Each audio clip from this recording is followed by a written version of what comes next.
contoh sebenarnya ini startup relatif lah termnya ya, tapi Iya, yang iya. saya pakai ini pun ini solusi lingkungan.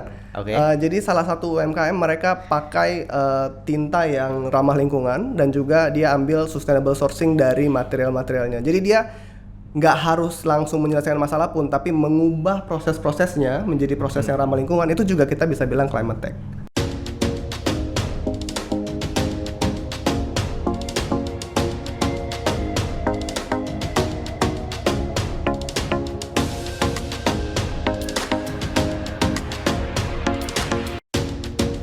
Stay tune di ISR Bicara Energi.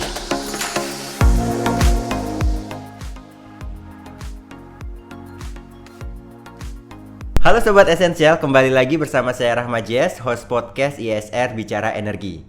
Kali ini kita akan ngobrol bareng dengan tema yang menarik, yaitu Green Startup, Solusi Baru Teknologi Dekarbonisasi. Sobat Esensial, startup menjadi bisnis yang berkembang beberapa tahun terakhir. Saat ini terdapat 2.566 startup di Indonesia dan menjadikan Indonesia sebagai negara dengan peringkat ke-6 dengan jumlah startup terbanyak di dunia. Tentunya pertumbuhan startup ini harus dapat menjawab tantangan dan dinamika yang berkembang seperti isu krisis iklim.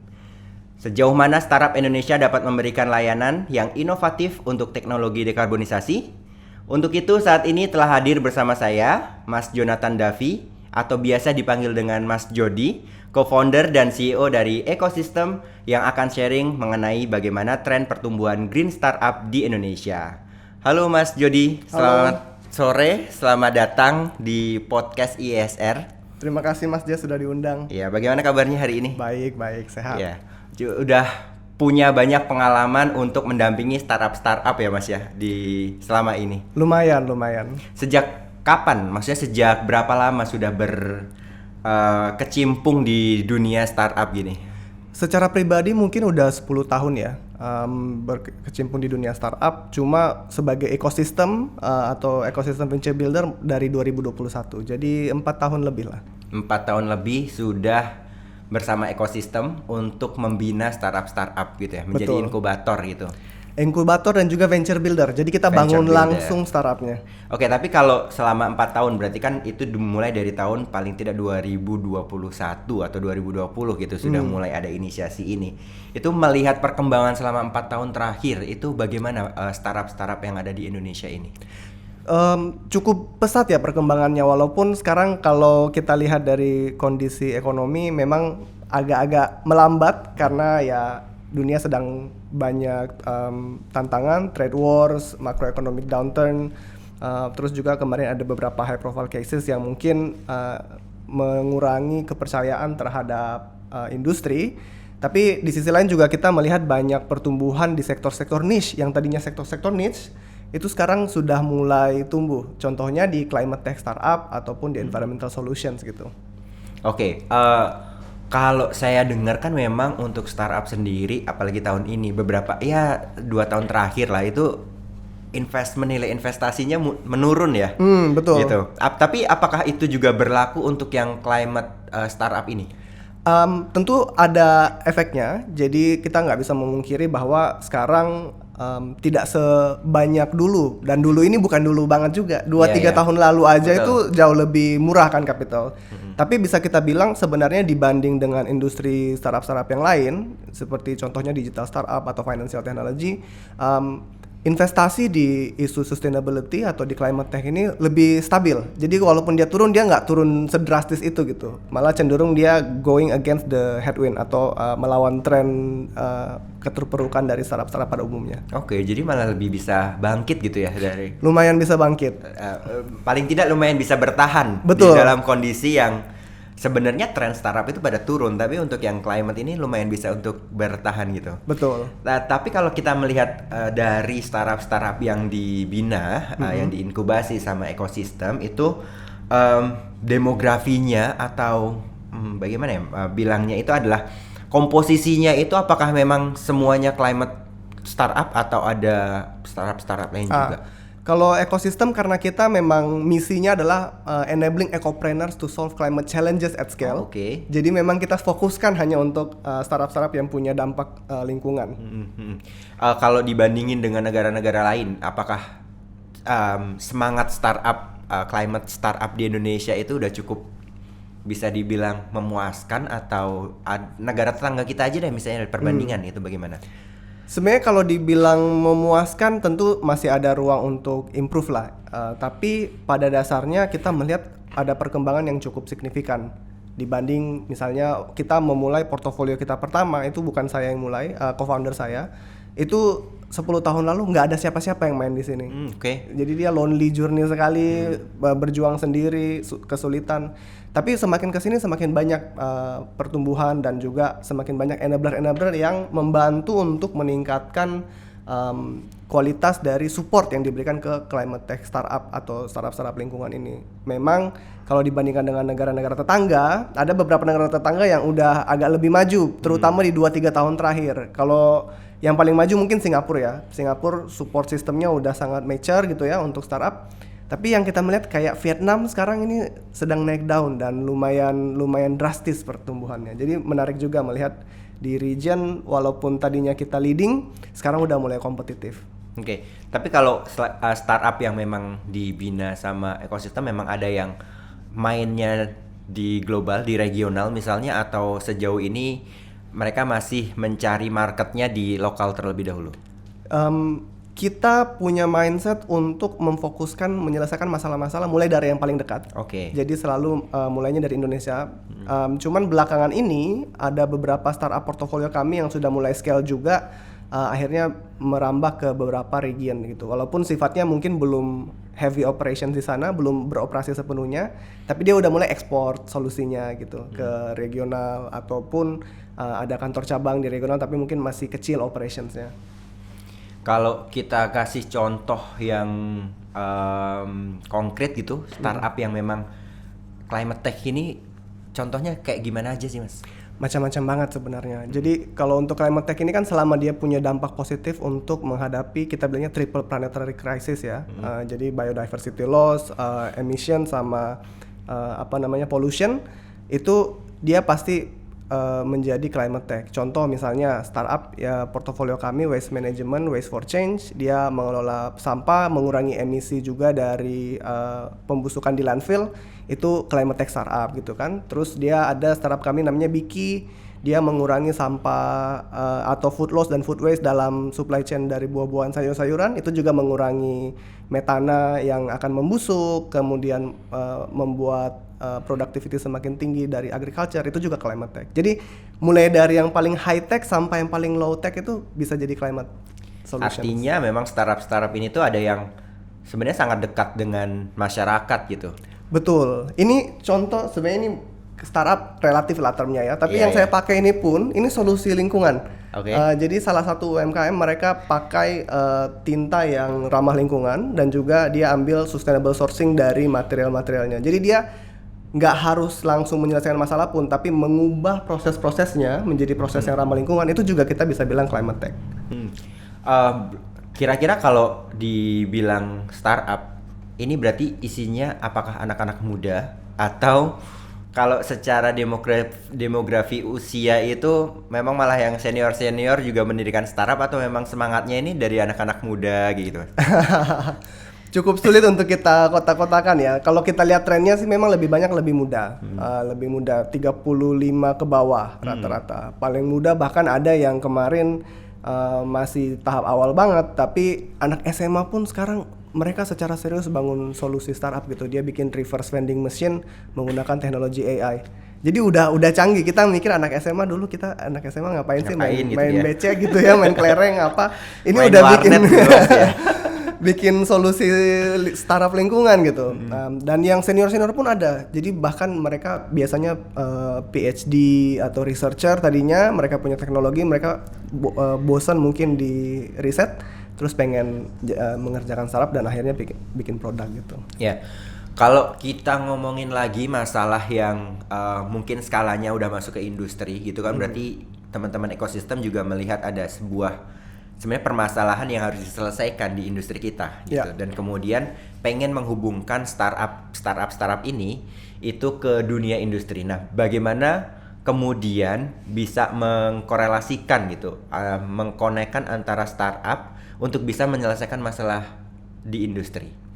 Macam-macam banget ya sebenarnya caranya. Yang pertama kita lihat industri ini tantangannya di sustainability apa sih, biasa-biasa terkait dengan energi, terkait dengan material, sustainability, terkait dengan juga efisiensi. Nah, hal-hal ini sebenarnya semua bisa dibantu oleh startup. Jadi dia bisa provide alternatif material yang tadinya dia, atau bahkan recycled material. Tadinya materialnya sekali pakai habis pakai, dengan teknologi tepat guna itu bisa di provide oleh startup untuk industri misalnya. Atau tadinya prosesnya ada yang nggak efisien, nah sekarang dengan solusi startup jadi lebih efisien. Atau bahkan sesimpel pindahin dari dia boiler misalnya, boilernya tadinya gas atau pakai bensin gitu ya, sekarang pakai listrik. Itu kan juga proses untuk transisi emisinya ya. Betul. Jadi macam-macam. Oke, jadi mulai dari penghematan bahan baku sampai juga proses elektrifikasi atau penghematan energi, bahkan sampai pengelolaan limbah itu menjadi peluang bisnis dari startup-startup yang ada gitu ya. Betul. Oke, menarik sih kalau kita ngomongin terkait startup ini. Tapi sejauh ini bagaimana respon dari industri-industri besar melihat startup yang ada di Indonesia? Kadang kan industri besar itu kayak apakah memang ini teknologi yang memang mereka butuhkan gitu atau ini startup bisa dianggap kayak ini paling cuma teknologi yang coba-coba gitu, atau bagaimana sebenarnya sejauh ini respon dari industri ini? Nah betul, sayangnya ini Mas Jess, gap antara startup yang kita bilang udah mature dan udah mampu untuk mengerjakan solusi di skala besar gitu ya, di skala industri memang masih terbatas. Dan teknologinya juga kadang-kadang rekan-rekan industri kan tentu mereka punya standar operating yang sudah sangat pakem ya, jadi nggak gampang untuk didisrupsi. Jadi memang saat ini sayangnya masih beberapa aja yang udah bisa masuk. Contoh yang paling mature ya solar panel misalnya, kan itu udah mature, udah mudah untuk diadopsi di industri. Terus beberapa juga untuk elektrifikasi atau transisi ke HVAC system, boiler chiller system yang lebih efisien itu juga udah mulai bisa. Tapi memang tantangannya paling besar dua itu sih. Satu adalah bagaimana matching antara kebutuhan industri secara spesifikasi teknologi dan kredensial dari startupnya. Nomor dua adalah pembiayaannya juga. Karena industri biasanya kalau mau transisi dia butuh capex yang agak lebih besar atau pembiayaan yang lebih besar, dan startup jarang ada yang mampu udah bisa membiayai kalau dia masih tahap awal. Nah, jadi biasanya justru kami berperan untuk membantu menjembatani dua hal ini. Gitu. Oke, dengan cara apa tuh menjembatani antara tadi kebutuhan industri? Berarti kan harus melihat kebutuhan industri dan juga kapasitas dari startup yang kemudian harus di matchkan nih gitu. Betul. Termasuk juga apalagi urusan biaya yang Betul. biaya ini agak sensitif dan sangat menjadi ketergantungan gitu. Maksudnya kita bergantung dengan biaya itu kalau apalagi tadi terkait capex dan lain sebagainya. Nah, gimana caranya ekosistem bisa untuk membantu bagaimana startup climate tech ini untuk memang beneran fit nih masuk ke dalam skema bisnisnya industri? Yes. Macam-macam sebenarnya cara kita membantu. Yang paling dasar adalah kita bantu untuk revamping business model supaya bisnis modelnya sesuai dengan kapabilitas untuk membeli dari industri. Jadi kalau misalnya tadi pembiayaan menjadi masalah untuk deployment, tapi sebenarnya mereka mau atau butuh solusinya, biasanya kita bantu dengan cara memberikan alternative financing atau accessing alternative financing. Jadi sekarang macam-macam tuh, ada skema pembiayaan kayak misalnya kalau panel surya kan sekarang udah bisa nggak perlu capex-nya di depan, nanti shared saving kita bilangnya, atau dari penghematannya yang kemudian dipakai untuk mencicil equipment-nya. Contoh-contohnya itu kita banyak fasilitasi. Terus nomor dua adalah persiapan kapabilitas juga dari startup-nya. Karena kalau startup ini kan mau masuk ke industri yang udah pakem, mereka harus ngikutin gaya procurement-nya industri. Betul. Dan biasanya ada standar-standar, ada standar ISO-nya lah, ada harus credentials-nya lah. Kalau dia misalnya project-project yang berbasis investment study, dia harus ada investment grade auditing-nya dulu biasanya. Nah ini kan kalau startup harus siapin semua susah ya. Betul. Jadi kita bantu untuk mempersiapkan itu. Selain dari itu, terakhir kita justru bantunya kita bilangnya ancillary services. Jadi kalau udah mengerjakan startup, bikin produknya yang bagus, salesnya susah gitu ya, pengennya founder-founder ini fokus ke situ. Tapi semua yang lain mereka tetap harus pikirin pajak, harus rekrutmen, harus governance, harus compliance, harus macam-macam. Nah ini kita biasanya offload, kita yang ambil peran itu supaya founder-founder ini apalagi di tahap awal mereka fokus ngerjakan sales sama produk, nanti yang lain kita yang ngurusin. Jadi mereka lebih banyak keleluasaan lah untuk bereksperimen dan juga berjejaring untuk bisa scaling up their business. Oke, tapi nanti kemudian itu akan dilepas untuk masalah administrasi ini, startup ini tetap harus melakukan sendiri gitu. Setelah nanti mereka biasanya series A atau series B sudah cukup punya pendanaan, nah mereka bangun timnya lebih rapih gitu. Oke. Kalau sejauh ini berarti kalau ada kolaborasi juga nih dengan, sepertinya kan memang harus ada datang bukan hanya peran dari industri ataupun startup, ada peran juga yang harusnya datang dari pemerintah gitu. Nah ini Betul. Sejauh mana kemudian geliat atau apa ya, semangat dari pemerintah kita nih untuk mendukung startup, karena memang isu dari startup, isu AI, isu ya yang teknologi masa kini itu kan sangat digaungkan ya oleh pemerintahan kita beberapa tahun terakhir nih. Nah, tapi kemudian apakah itu juga ada implementasi yang cukup efektif untuk membantu startup dalam hal ini? Pertanyaannya cukup sulit ya. Dijawab memang serealitanya aja kali ya. Serealitanya aja. Tentu kayak yang dibilang Mas Jess tadi, sebenarnya kalau interest, pemerintah punya banyak interest lah untuk melihat startup sukses. Namun kurangnya adalah sekarang masih belum terkoordinasi ke stakeholder yang lain secara luas, dan juga mungkin ada beberapa kebijakan-kebijakan yang saya pikir masih bisa ditingkatkan sehingga lebih mampu membantu startup ini tumbuh secara praktis. Contoh misalnya tax incentive di beberapa tipe-tipe bisnis kayak di waste management, di energy, tax alleviation atau tax incentive itu sangat-sangat membantu gitu, karena itu mempengaruhi banget sama kesehatan keuangan dan cash flow dari startup yang udahlah industrinya masih baru, masih banyak ngajarin pasar supaya bisa membeli. Ini peraturan perpajakan dan juga kebijakan perpajakannya belum ramah gitu. Atau misalnya untuk capital gain misalnya, untuk investasi. Banyak investor-investor itu dari luar susah masuk atau nggak mau masuk karena dia merasa, aduh tunggu sampai mereka besar aja lah, ntar saya investasi melalui holding company yang dibuat di Singapura. Karena nggak mau menghindari, dia mau menghindari kebijakan tax kita. Iya, pajak kita yang nggak ramah terhadap investor startup gitu. Itu beberapa contoh.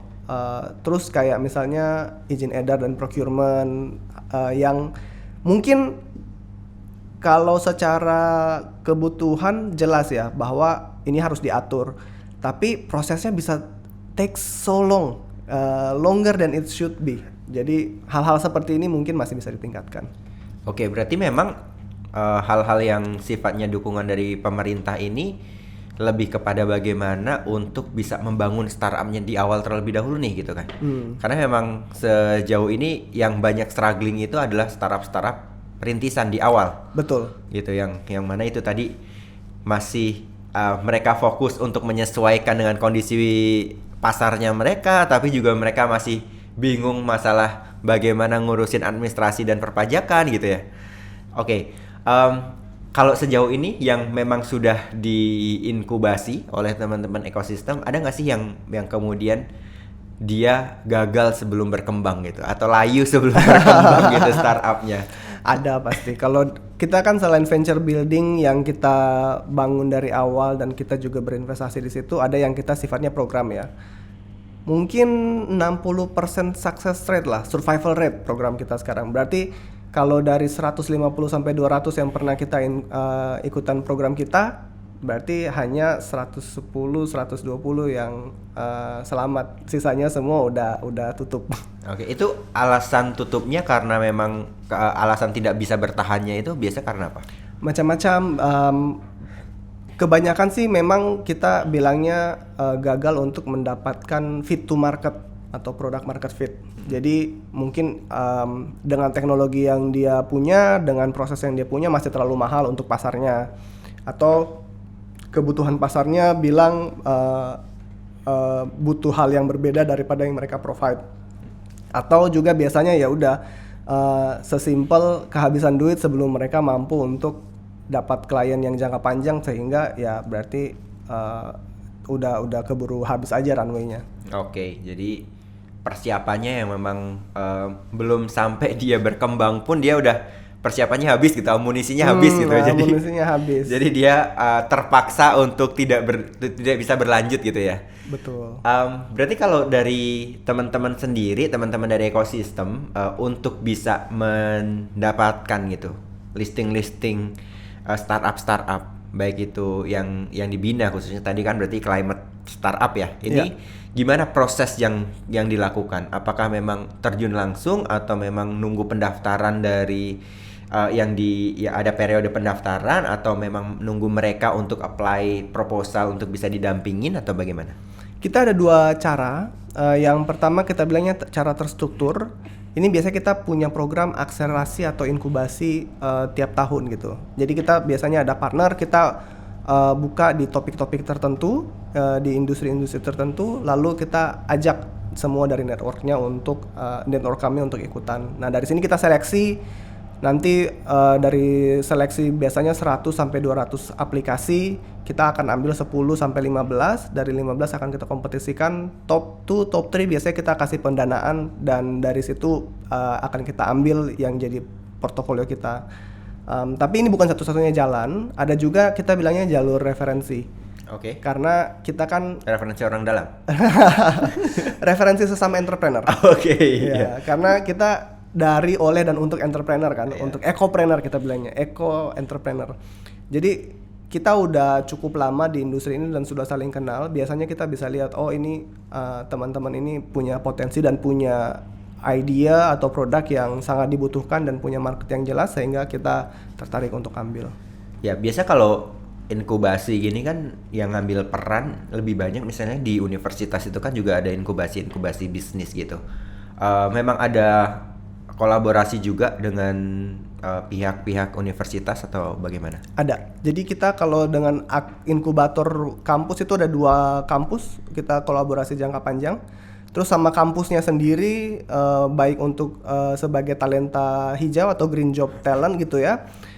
Ataupun sebagai founder kita ada 8-9 universitas dari Sumatera sampai Sulawesi paling jauh, Sulawesi Selatan.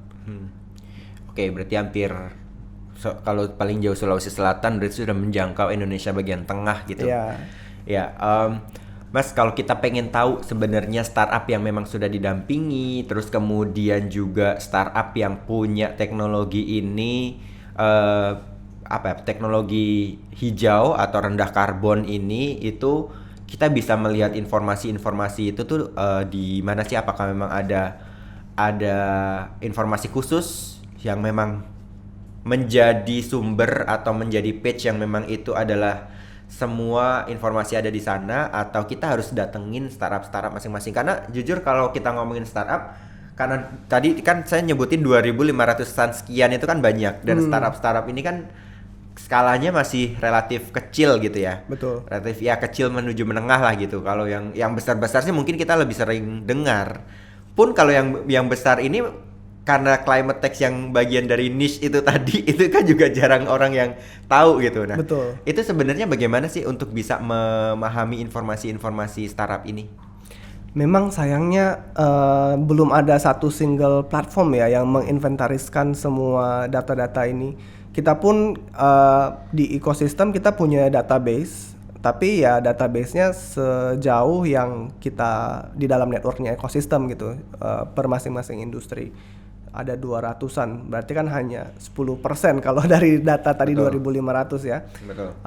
Biasanya juga kita melihat mereka itu ada tergabung di asosiasi-asosiasi. Jadi kalau tenaga surya ada asosiasinya, energi efisiensi ada asosiasinya, waste management ada asosiasinya. Jadi ada asosiasi-asosiasi yang kita bisa melihat mereka muncul.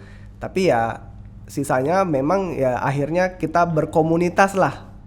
Komunitas-komunitas yang informal karena kita saling kenal dan biasanya orangnya itu lagi. Iya. Itu makanya jadi tadi yang niche tadi ya. Cuma itu aja gitu. Betul. Sementara itu kan untuk publik sulit untuk mencari informasi itu gitu maksudnya. Betul. Bahkan kalau mungkin saya pun taunya juga yang besar-besar aja gitu.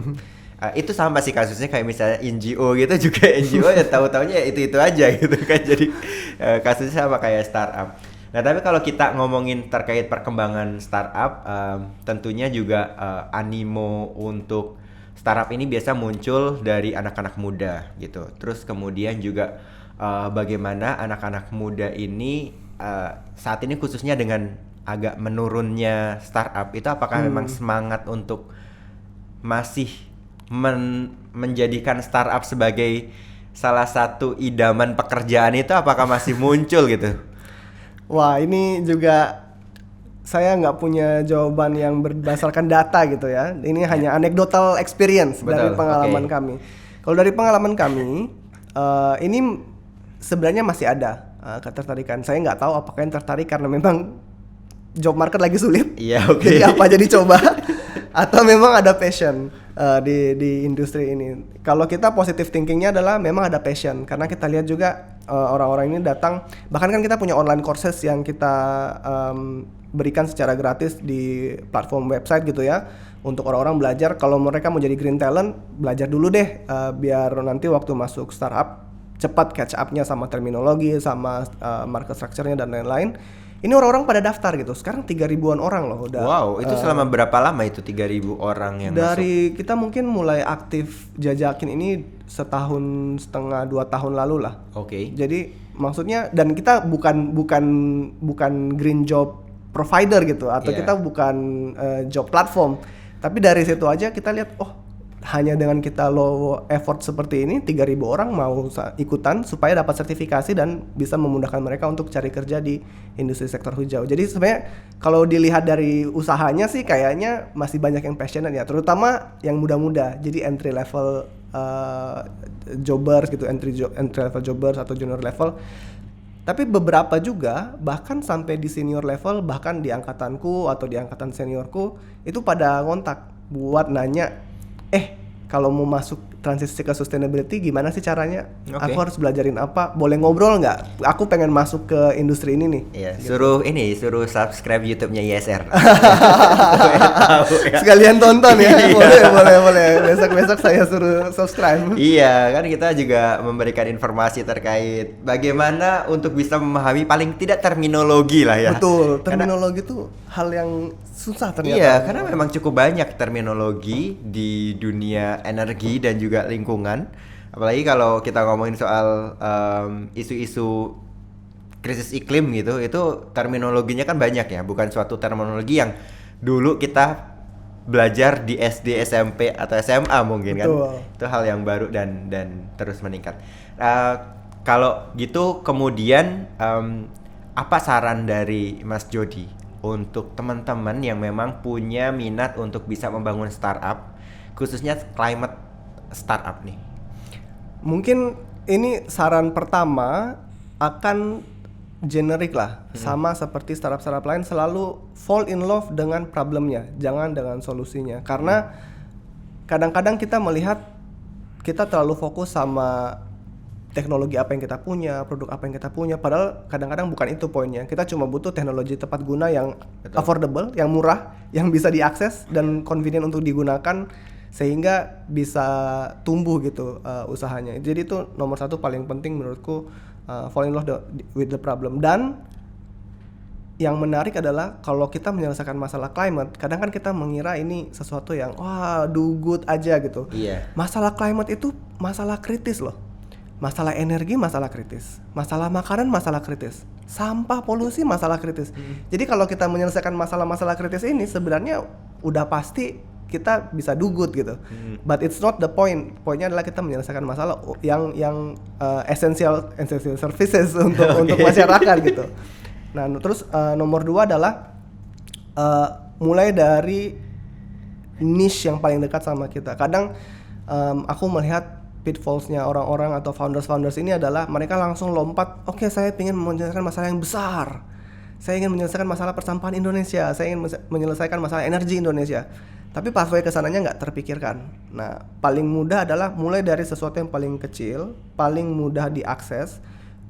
Kalau misalnya industri yang kecil-kecil dulu, lebih yang di sekitar kita lebih aksesibel sehingga pilotingnya bisa cepat. Dan pilotingnya juga bisa sesuai dengan permintaan dari klien, jadi client development di awal. Sama yang terakhir adalah perhatikan regulasi. Nah, Regulasi. ini sesuatu yang tidak ada di startup atau tidak seberat itu di startup lain kecuali medis sama fintech mungkin. Karena kebanyakan isu lingkungan itu erat berdekatan dengan public services. Oke. Nah, kalau dia dekat dengan public services berarti most of them itu regulated. Iya. Jadi kalau ada perubahan regulasi berarti marketnya berubah. Iya. Iya kan? Nah, jadi dekatlah dengan regulator dan regulasi. Oke. Ya, tapi itu tadi kan kalau startup mau berkembang itu biasa ada pikiran tuh gimana sih sebenarnya startup itu harus membiayai tahap awal gitu ya. Karena kan ada pikiran, oke, kita tahu kita loving the problem gitu, tapi kita juga tahu regulasinya gitu. Tapi kita mau mulai itu modalnya harus dari mana gitu. Nah itu untuk menjawab permasalahan ini tuh seperti bagaimana? Macam-macam cara untuk ini. Paling gampang ya kalau misalnya sudah jadi profesional sebelumnya ya dari savings ya. Itu paling gampang kan. Jadi kita bilangnya FFF, friends, family, and fools, enggak founders. Friends, family, and founders. Yang pendanaannya langsung dari savings. Aku lihat banyak yang mulai dari sana karena punya belief dan juga punya passion sebesar itu. Another way adalah melalui program-program atau institusi-institusi seperti kami. Kita bilangnya enabler. Jadi kami menyediakan modal tahapan awal melalui grants atau investasi tahap awal atau angel investments gitu ya. Itu dengan modal ide atau modal apa? Modal ide bisa atau kadang modalnya prototype products. Kita lebih suka lihat prototype products yang sudah bekerja. Jadi makanya kebanyakan kita kerja bareng dengan orang-orang yang biasanya dari riset atau dia lulusan S2 di mana, dia dulu risetnya apa, dia bawa pulang, terus kemudian dibikin jadi produk. Kita senang buat biayain hal-hal seperti itu biasanya karena solusinya tepat guna dan novel gitu ya. Atau yang ketiga ya menggunakan fasilitas-fasilitas grants dari pemerintah. Pemerintah juga by the way ada pendanaan. Kayak misalnya BPDLH, mereka itu biasanya juga ada pendanaan tahap awal gitu. Jadi macam-macam lah cara untuk membiayai di awal. Oke, kalau bisa diberikan gambaran sebenarnya ekosistem yang ideal untuk startup ini berkembang. Jadi kan namanya ekosistem tuh pasti ada yang oke, ini ada startupnya, terus kemudian tadi mungkin ada yang venture buildernya, terus kemudian ada pemerintahnya, universitas. Gambarannya itu secara mapping itu harusnya kayak gimana, Mas? Idealnya kan semua aktor ini menjadi aktor yang penting dan berperan aktif menjalankan fungsinya masing-masing ya. Jadi kampus menjadi promotor untuk teknologi-teknologi baru dan tepat guna, transfer of technology gitu. Terus pemerintah memberikan creating demand gitu untuk memastikan bahwa dengan level playing field, dengan peraturan yang suportif, dia demand-nya bisa terwujud dengan baik. Lalu kemudian kami enabler membantu untuk memastikan bahwa usaha-usaha startup ini bisa tumbuh, dan tentu saja para startup-startupnya mampu untuk meleverage semua fasilitas-fasilitas ini untuk membuat usaha yang baik. Dan tentu terakhir adalah industri atau clients, karena kebanyakan di sini B2B aku lihat lebih kuat gitu ya, punya mekanisme untuk mencoba dan juga sandboxing gitu, piloting untuk solusi-solusi ini. Itu adalah pesan berarti untuk industri ya, supaya bisa betul. Ya. Teman-teman yang nonton IESR podcast kalau industri boleh. Ya, oke. Berarti sejauh ini selain berarti kan kalau tantangan yang memang muncul dari industri adalah bagaimana mereka belum bisa untuk reliable mungkin ya, atau untuk rely on sama startup Indonesia supaya masuk ke industri mereka gitu ya. Masih ada mungkin kekhawatiran, apakah memang kekhawatiran itu muncul dari industri terkait mungkin kegagalan proses atau kegagalan produk ketika mereka sudah mulai masuk bisnis, atau bagaimana kalau kita melihat dari sisi industrinya? Ya, kalau kita melihat dari sisi industri sebenarnya mereka kan tadi yang kayak saya bilang ya, sistemnya udah pakem. Mereka biasanya kiblatnya ke luar negeri kebanyakan, jadi either ke China atau ke Eropa atau ke Amerika. Jadi kalau ada teknologi yang baru dan tepat guna yang muncul dari Indonesia dan tidak ada komparasinya di sana, biasanya agak lebih hati-hati. Karena nggak tahu kan ini seperti apa. Nah, mungkin yang penting untuk dilihat di sini adalah ada nggak cara untuk trial atau piloting di level industri yang memudahkan mereka untuk melihat dan menganalisa resikonya. Jadi resiko implementasi itu semakin kecil. Sebenarnya kalau dari yang kita sudah coba, kita by the way kerja bareng dengan salah satu kawasan industri di Bekasi gitu ya, untuk melakukan ini, exactly ini. Dan mereka ternyata setelah kita engage gitu ya dan ajak untuk berdiskusi, kita perkenalkan produknya lebih jauh, mereka mau untuk piloting. Jadi kadang-kadang faktor resiko ini juga bukan resiko yang real, tapi perceptions of risk yang tinggi gitu. Itu yang aku lihat lumayan besar. Nomor 2 adalah tentu kredensial juga. Ibaratnya nggak semua teknologi kan layak untuk dicoba gitu ya. Oke. Harusnya dicoba, kan ada namanya teknologi readiness level. Kalau dia masih level di awal-awal 1, 2, 3, 4, 5, 6 itu biasanya industri belum mau coba. Dia maunya 7, 8, 9 artinya sudah siap pakai di level industri. Nah, kredensial untuk teknologi readiness ini kadang startup tidak sama ekspektasinya dengan industri. Nah, itu yang harus kadang kita bantu bridging juga, memastikan bahwa oke, waktu kalian siap untuk procurement di standar industri, apa sih prosesnya, apa sih requirement-nya, dan bagaimana memastikan kalian memenuhi itu gitu. Jadi membantu memang startup ini supaya bisa secara readiness level untuk teknologinya mereka itu memang untuk meet dengan requirement-nya dari industri gitu ya. Betul. Nah, pesan terakhir mungkin bisa kalau terkait kebijakan. Tadi kita udah ngomongin soal tax nih. Nah, tapi ada kebijakan lain gak sih yang harusnya bisa jadi enabler untuk perkembangan startup climate tech startup ini di Indonesia? Mungkin 2 hal selain dari incentives atau tax enabling gitu ya. Yang pertama adalah kita bilangnya sandbox. Berikan akses untuk memudahkan solusi-solusi ini bisa dicoba di level industri sehingga persepsi risknya turun. Oke. Terus yang kedua adalah selain sandbox regulasi, ease of doing business lah sebenarnya, dan berinvestasi sehingga lebih banyak capital bisa masuk dan lebih banyak startup bisa tumbuh karena kemudahan berbisnisnya diberikan. Aku melihat gini, kadang kita berpikir bahwa solusi lingkungan ini sesuatu yang kayak rocket science gitu, padahal nggak juga sebenarnya. Industri ini cukup straightforward karena dia essential needs. Jadi yang dibutuhkan adalah essential policies dan regulations yang memudahkan mereka untuk tumbuh. Bahkan nggak perlu didorong menurutku. Kalau sekarang gimana? Masih banyak banget struktural barrier yang kemudian muncul karena peraturan yang tidak mumpuni. Contohnya? Waduh, berani kasih contoh nggak ya? Harusnya berani dong ya, gitu. Contoh misalnya, aku kasih contoh yang ini aja deh. Yang esensial, jangan ini aja. Contohnya misalnya di waste aja lah ya. Oke. Di waste management itu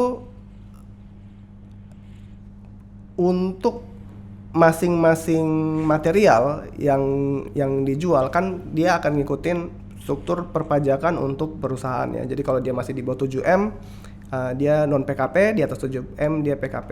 Masalahnya adalah banyak banget pemain-pemain di waste itu informal sektor. Berarti kebanyakan mereka non PKP. Yeah. Jadi kalau kita bergerak di industri waste dan kita mau berdagang material, begitu kita lewat fase 7M, kalah kita di pasar. Kenapa? Karena kita jadi lebih mahal, karena harus bayar pajak 12%. Betul. Nah, bisa nggak ini dibantu oleh pemerintah atau di-enable oleh pemerintah supaya ada cara kita bisa leveling the playing field, either informal sektor ini dibawa ke sektor formal atau yang sektor formalnya diberikan kemudahan untuk bisa bersaing. Karena kalau kita harus tambah harga 12%, ya tentu kalah lah. Sehingga apa yang terjadi kalau misalnya ini dibiarkan? Pemain besar pun akhirnya mecah-pecahin, dalam tanda kutip ngakalin itu supaya nggak kena PKP itu tadi. Supaya nggak kena PKP. Akhirnya kelihatannya semua sektornya scattered, fragmented. Kenapa? Nggak ada yang mau consolidate. Orang rugi kalau konsolidasi gitu. Harga additional PPN 800 perak, untungnya 500 perak per kilo. Ya rugi gitu. Jadi itu contoh yang yang nyata banget. Sebenarnya di industri-industri lain juga banyak, tapi masing-masing tantangannya beda-beda lah. Oke, jadi itu tadi masih terkait teks. Ada lagi nggak yang memang harus dari pemerintah nih harus bisa mendukung startup ini? Prosesnya seperti apa? Aku sebenarnya senang melihat inisiatif Kemenperin mulai dari tahun lalu ya. Mereka bikin peta jalan dekarbonisasi industri, dan juga dia bikin satu sistem mengadaptasi ESCO, Energy Service Company, tapi mereka bilangnya Green Industry Service Company, GISCO. Oke. Gitu. Mau launching nih hari bulan Agustus? Yes, nanti. betul. Sebenarnya menurutku itu inisiatif yang sangat bagus. Jadi paling enggak ini membantu untuk membuat para industri yang mau transisi bisa punya koridor untuk bertransisi menjadi menggunakan solusi-solusi yang lebih hijau. Nah, mungkin yang bisa ditingkatkan dari situ adalah libatkan lebih banyak solusi-solusi lokal, startup-startup Indonesia, inovasi-inovasi yang ini, dan berikan mereka kesempatan untuk sandboxing atau piloting melalui framework GISCO ini, sehingga nanti katalog solution providernya bisa robust dan melibatkan teknologi lokal juga, nggak hanya teknologi-teknologi yang sudah mature dari luar. Oke, jadi secara rangkuman dari obrolan kita itu memang sebenarnya startup meskipun sekarang posisinya sedang menurun, tapi kalau untuk startup yang sifatnya climate tech itu masih relatif bisa bertahan gitu. Dan karena memang trennya kalau kita ngomongin soal teknologi menuju teknologi yang rendah karbon ini, memang kalau trennya semangat Indonesia itu masih terus meningkat ya, apalagi dengan mau menuju net zero emission 2060 atau lebih cepat ini kan. Betul. Gitu. Dan kemudian yang memang perlu dilakukan adalah membuat ekosistem yang lebih nyaman untuk bisnis, khususnya bisnis startup, dan bagaimana juga kita memberikan ruang yang lebih luas kepada startup ini untuk bisa bermain. Yes. Gitu, bermain lebih leluasa, tidak lagi banyak memikirkan atau diberikan ruang lebih luas mengenai perpajakan, mengenai bagaimana melakukan bisnis yang lebih sustain, berkelanjutan, karena startup ini sebenarnya masih struggling untuk menuju disebut berlanjut gitu kan ya. Betul. Oke, baik, terima kasih Mas Jody atas waktunya untuk kita ngobrol-ngobrol sore ini. Baik, Sobat Esensial, terima kasih sudah bergabung dalam podcast ISR Bicara Energi dalam edisi Green Startup, Solusi Baru Teknologi Dekarbonisasi. Selain podcast Bicara Energi, ISR juga mempunyai channel obrolan seru dan event menarik lainnya tentang isu transisi energi dan perubahan iklim.